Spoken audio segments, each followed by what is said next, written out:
Hai Sobat Rebahan, selamat datang di channel hiburan kamu rebahan. Armin akan membacakan kelanjutan sebuah cerita novel yang sangat menarik, yang sangat seru, yang sangat menghibur, yang sangat membuat kita semakin ketagihan untuk bisa melanjutkan ceritanya sampai dengan selesai. Sebuah cerita novel yang sangat layak untuk diikuti dari awal hingga akhir. Sebuah cerita novel yang berjudul The Story of Yi-Chen. Tetapi sebelum melanjutkannya, pastikan kalian sudah subscribe channel ini dan aktifkan lonceng notifikasinya agar tidak ketinggalan jika admin upload video terbaru. Jika kalian menyukai cerita seperti ini, jangan lupa like jika berkenan, share juga ke teman lainnya. Jika berkenan, share juga ke teman lainnya agar teman-teman lainnya juga mendapatkan informasi dan hiburan di channel ini. Baik, kita lanjutkan di part ke-322 bertepatan dengan bab ke-1524. Gyukiye tidak mengatakan apa-apa, dia sepanjang jalan seolah sedang memikirkan sesuatu. Yi-Chen melihat dirinya mengerutkan alisnya yang bagus sehingga dia bertanya, "Nanan, apa yang kamu pikirkan?" Gyukiye sadar dari lamunan dan berkata, "Kakak Yi-Chen, apakah hubunganmu dengan Xiao Churan benar-benar baik?" Yi-Chen bertanya dengan heran, "Kenapa kamu tiba-tiba memikirkan masalah ini?"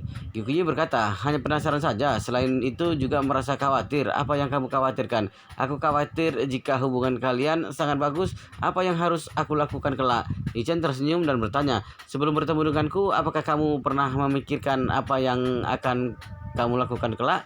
Gyukiye mengangguk. "Pernah memikirkannya sebelum bertemu denganmu. Aku merasa harus menemukanmu. Aku akan terus melajang jika tidak bisa menemukanmu. Lagi pula aku tidak tertarik dengan pria lain." Yi-Chen bertanya, "Jika benar-benar tidak bisa menemukanku, kamu tidak bisa melajang sampai usia 30 atau 40 tahun, bukan?" Gyukiye berkata dengan serius, "Jangankan 30 atau 40 tahun. Memangnya kenapa kalau aku melajang sampai 50 sampai 60 tahun? Hidupku ini sudah sempurna. Aku tidak perlu membuat diriku menderita karena membutuhkan seorang pria. Jika aku tidak bisa menemukanmu, maka aku mungkin akan menghabiskan sebagian besar hidupku untuk berkeliling dunia lalu mencari tempat untuk menetap setelah tua, menanam bunga, lalu memelihara hewan peliharaan, kemudian menyumbangkan semua harta sebelum meninggal. Hidup seperti ini bagus juga." Yi-Chen menelan kembali kata-katanya. Saat ini dia tiba-tiba menyadari kalau dirinya meninggalkan kesan yang tidak dapat dihapus untuk Gyukiye. Tidak peduli dirinya akan bersama dengannya atau tidak, kesan ini tidak dapat dihilangkan. Ini adalah hutangnya kepada Gyukiye, juga tanggung jawabnya yang tidak terelakkan. Hanya saja dirinya saat ini masih tidak tahu harus bagaimana menyelesaikan ikatan pernikahan lebih dari 20 tahun lalu dengan wanita ini. Malam itu Li Wankyu masak secara pribadi dan menyiapkan banyak makanan enak. Gu Yanjong mengeluarkan anggur motai kelas atas yang disiapkan untuk pernikahan Gyukiye untuk diminum bersama Yi-Chen di dalam, dan dia dan istrinya merasa tidak tega melihat Yi-Chen akan kembali. Tapi mereka berdua tahu bahwa Yi-Chen bukan hanya ada keluarga di Jinling, dia juga ada bisnis di Jinling. Yi-Chen hanya pergi beberapa kali ke grup Dihao yang diberikan keluarga Yi padanya. Dia sama sekali tidak mengambil uang dari grup Dihao. Yi-Chen juga tidak banyak memakai uang 10 miliar pemberian keluarga Yi. Dia memakai uang yang dihasilkannya sendiri atau uang yang dia dapatkan dari Kobayashi Pharmaceutical. Farmasi Jiusuan sudah terkenal di dalam negeri. Obat pencernaan Jiusuan telah terkenal di dalam negeri maupun luar negeri dalam waktu singkat karena khasiat obat yang bagus. Banyak orang asing yang membeli ini untuk dibawa kembali ke negaranya setelah mencobanya obat ini untuk diberikan kepada keluarganya. Hal ini membuat obat pencernaan Jiusuan semakin terkenal. Saat ini obat pencernaan Jiusuan kekurangan pasokan. Di distributor seluruh negeri mengeluarkan uang tunai sebanyak dan berharap bisa mendapatkan lebih banyak barang. Jika melihat perkembangan ini, obat pencernaan Jiusuan kemungkinan akan menjadi obat terlaris dan obat paling terkenal di seluruh dunia. Dan obat pencernaan bisa digunakan orang-orang di seluruh dunia tanpa memandang usia, jenis kelamin, atau ras. Semua bisa memakai obat ini. Jadi ini berarti prospek pengembangan farmasi Jiusuan tidak bisa diukur ke depannya. Mereka berdua percaya jika suatu hari nanti Yi-Chen bisa memproduksi pil permajaan, maka Yi-Chen akan menjadi orang terkaya di dunia. Jadi Jinling adalah basis bagi Yichen sekarang, landasan karir untuk maju. Keesokan paginya, Yichen hendak berpamitan kepada keluarga Gu Qiuyi.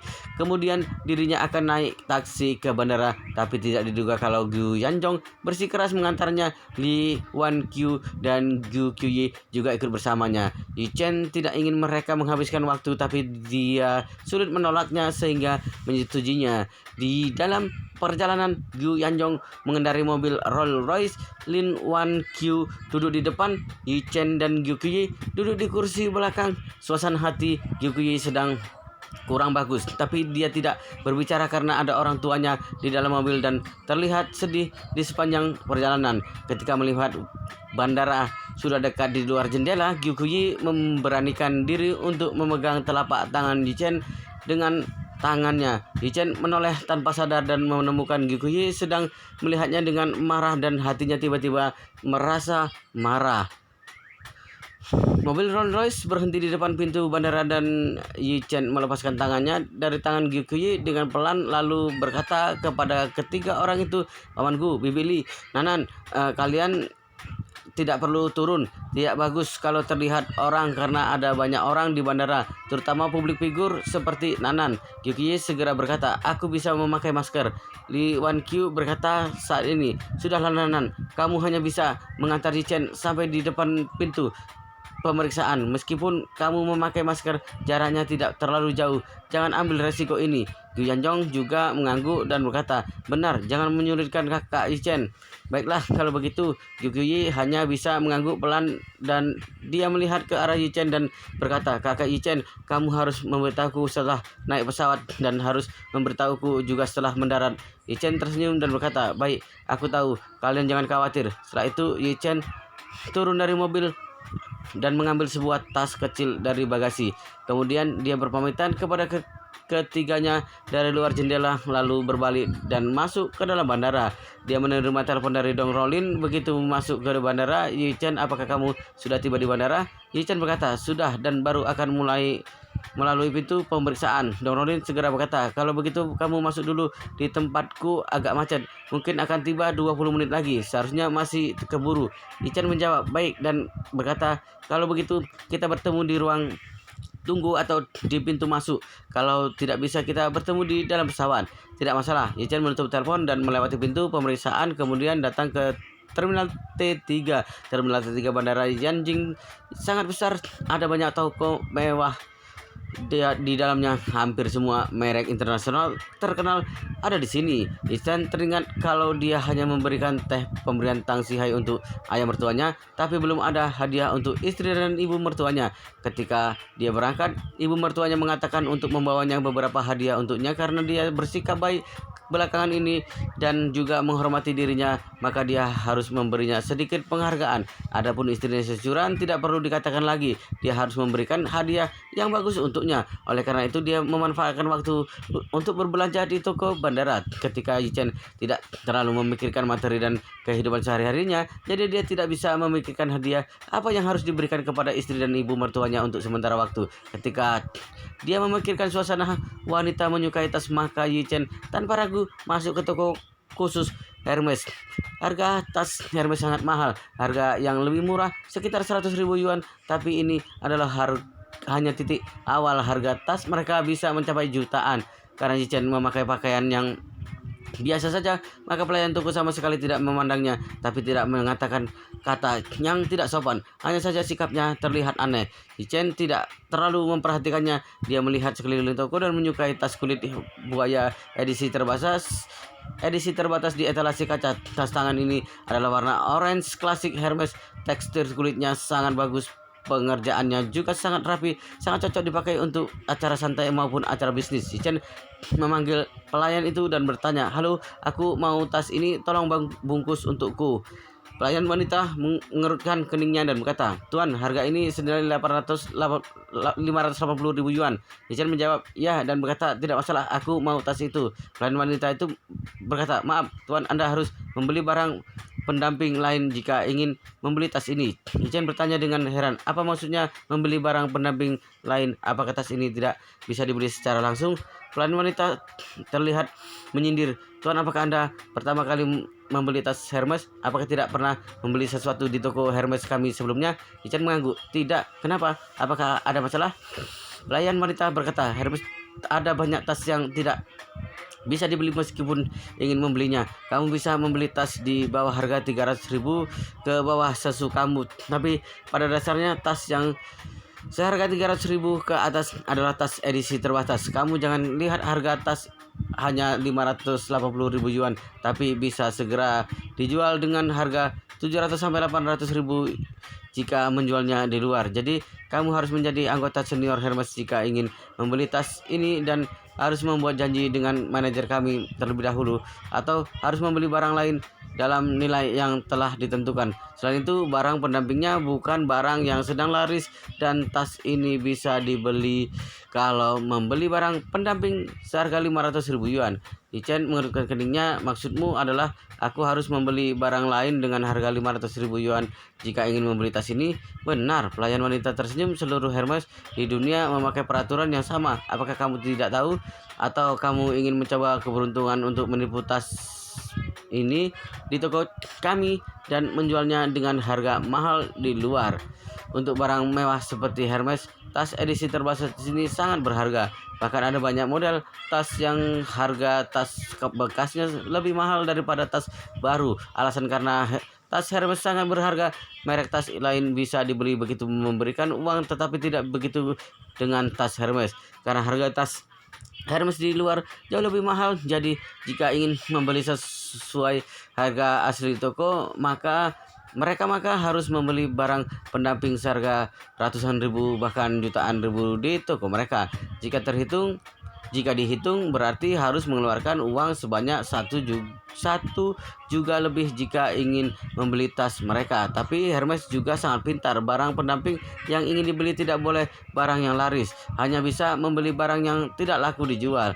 Harga barang pendamping yang tidak laku dijual juga tidak masuk akal. Misalnya ada sebuah cincin emas 18 karat yang modalnya sekitar 1.000 yuan, tapi karena memakai merek Hermes maka harganya dijual sekitar 50.000, 800.000, bahkan di atas 100.000. Meskipun membeli cincin ini dan menjualnya di luar, tetap tidak ada yang mau kecuali memberikan diskon yang sangat banyak. Yichen tidak marah setelah dia mengetahui aturan Hermes. Karena mereka ada aturan, maka dia akan mengikuti aturannya. Maka dia berkata, jika seperti itu, aku bisa membeli tas itu setelah membeli barang pendamping seharga 500.000, bukan? Mata pelayan wanita bersinar. Dia tidak menyangka Yichen sekaya itu. Dia bukan tidak menawar barang pendamping seharga 500.000, dia ingin langsung membelinya. Ketika mendengarnya, pelayan wanita mengubah sikap dingin tadi dengan segera maju dan berkata dengan hormat, Tuan, aku bawa Anda melihat barang pendamping di toko kami. Barang apa yang Anda inginkan? Yichen mengangguk dan berkata, aku lihat sebuah tas yang berharga 160.000. Apakah bisa dijadikan barang pendamping? Bisa, pelayan wanita berkata tanpa ragu. Harga tas itu adalah 158.888 yuan. Anda harus membeli barang pendamping seharga sekitar 340.000 lagi. Yichen hendak melihat barang lainnya. Terdengar suara seorang wanita di depan pintu saat ini. Koichi, aku ingin melihat Hermes. Kemudian terdengar suara seorang pria, jangan lihat lagi, kita harus ke gerbang keberangkatan.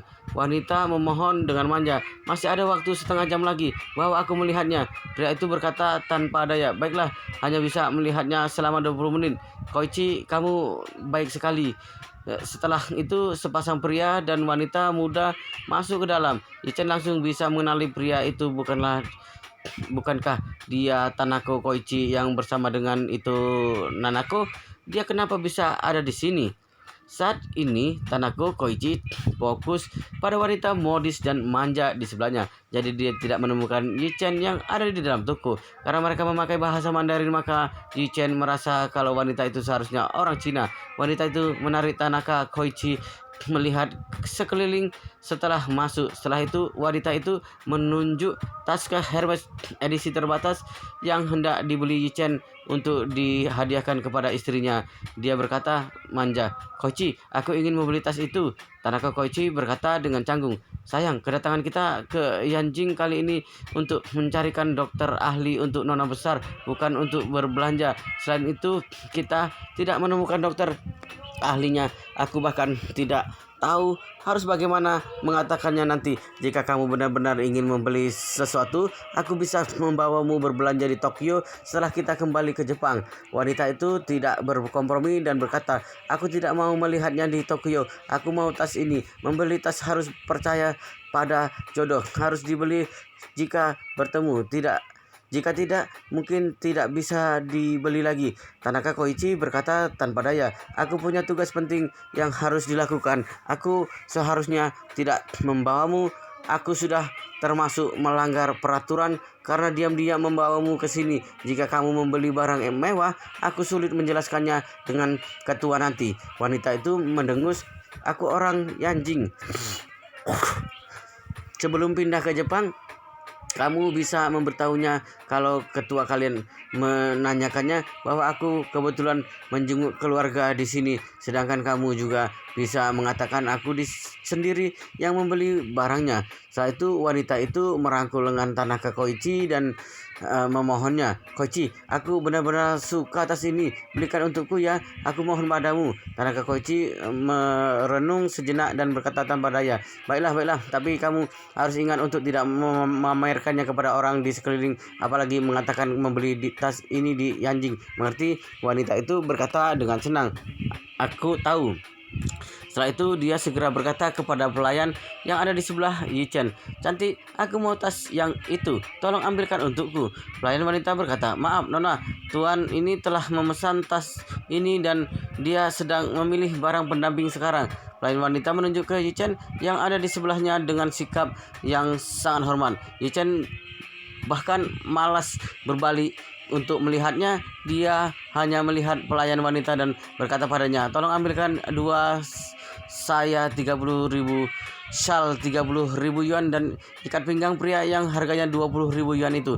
Pelayan wanita itu mengangguk dengan hormat dan segera mengambilkan barang untuknya. Wanita itu sangat marah dan berkata, "Hei, bukankah kamu masih belum selesai memilihnya? Kamu masih belum selesai memilih barang pendamping, berarti kamu masih belum membayarnya. Kami bisa langsung membayarnya sekarang." Setelah itu dia segera berkata kepada Tanaka Koichi, "Koichi, cepat keluarkan kartumu." Tanaka Koichi berkata dengan canggung, "Kita ganti model lain saja karena tas itu telah dipesan tuan ini." "Tidak bisa." Wanita itu segera berkata, "Aku mau model ini. Aku suka dengan model ini." Setelah itu dia menunjuk Yichen dan berkata kepadanya, "Tanaka Koichi, kamu berikan beberapa puluh ribu yuan kepadanya supaya memberikan tas ini kepadaku ya." Tanaka Koichi benar-benar tidak bisa menahan sikap manja dan kerasnya sehingga hanya bisa berkata kepada Yichen, "Tuan, pacarku suka tas ini. Jika kamu bisa memberikan tas ini kepadaku, aku bisa memberikan uang sebanyak 100.000 jika kamu mau memberikannya. Tidak tahu apakah Anda bersedia memberikan kepada kami?" Yichen melambaikan tangannya tanpa menoleh. Wanita itu berkata dengan marah, "Hei, kamu bisa mendapatkan 100.000 tanpa perlu melakukan apa-apa. Mana ada hal yang sebaik ini. Kamu bahkan masih tidak bersedia. Bukankah kamu terlalu tamak?" Yichen malas memedulikan dan terus berkata kepada pelayan wanita, "Sini, ambilkan dompet wanita seharga 58.000 ini." Hei, wanita itu tidak menyangka kalau Yichen akan mengabaikan sehingga dia berkata dengan marah, "Pacarku adalah asisten keluarga itu. Dia adalah orang kepercayaan itu, Yuhiko. Jika kamu menyinggungnya, kamu akan menderita kelak." Yichen mendengus ketika dia mendengarnya. "Apa keluarga Jepang layak pamer di sini? Apakah kamu percaya kalau aku akan membuat itu Yuhiko berlutut di depanku dan memanggilku kakek kalau dia berani sombong di depanku?"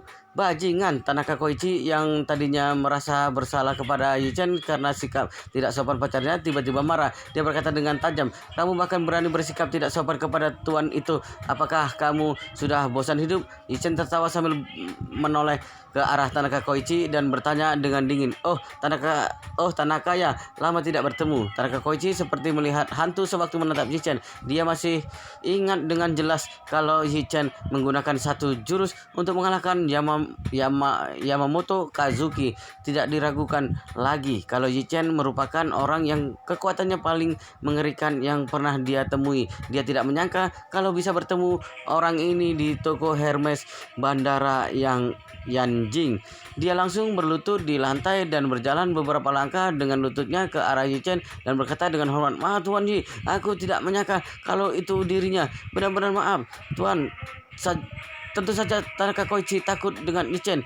Waktu itu Yamato Kazuki, master nomor 1 Jepang, hanya bersikap sombong sebentar di depan Yichen, tapi dipukuli menjadi orang lumpuh dan mengatakan tidak berani menantangnya lagi. Kalau tidak, Yichen merasa marah dan langsung membuatnya lumpuh, maka dirinya mungkin hanya bisa kembali ke Jepang dengan tidur di tandu. Wanita Tanaka Koichi kaget ketika melihatnya berlutut minta maaf di depan Yichen dan dia merasa bingung dan ingin segera memapahnya bangun sambil berkata dengan marah, "Koichi, apakah kamu sudah gila? Kamu adalah pemuda yang masa depannya paling menjanjikan di mata ketua itu.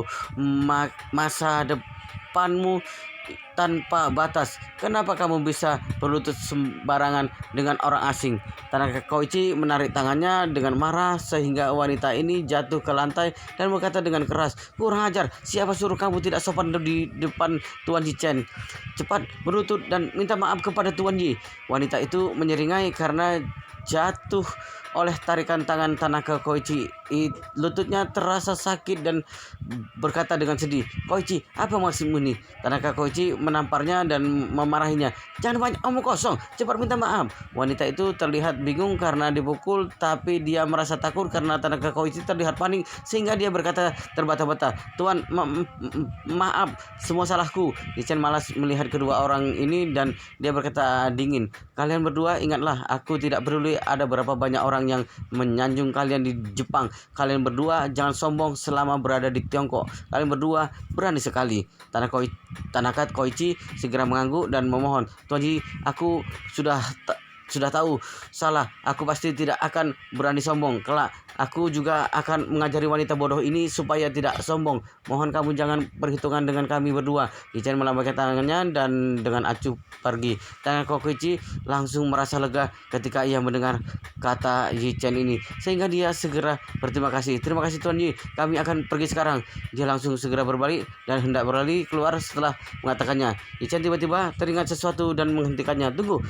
Seluruh tubuh Tanaka Koichi gemetaran karena ketakutan. Dia bertanya dengan panik, "Tuan Ji, apakah Anda ada perintah lain?" Yichen berkata dengan datar, "Kamu jawab pertanyaanku dengan jujur." "Baik." Tanaka Koichi segera mengangguk. Anda tenang saja, aku akan mengatakannya." Yichen bertanya dengan dingin, "Bagaimana kondisi nona besar kalian?" Wow, luar biasa sekali guys, ceritanya sangat seru, sangat menarik, sangat menghibur, sangat membuat kita penasaran jika tidak mengetahui cerita kelanjutannya. Tetapi sepertinya di video ini, di part ini cukup di sini dulu dan kita akan lanjutkan di part berikutnya di video selanjutnya.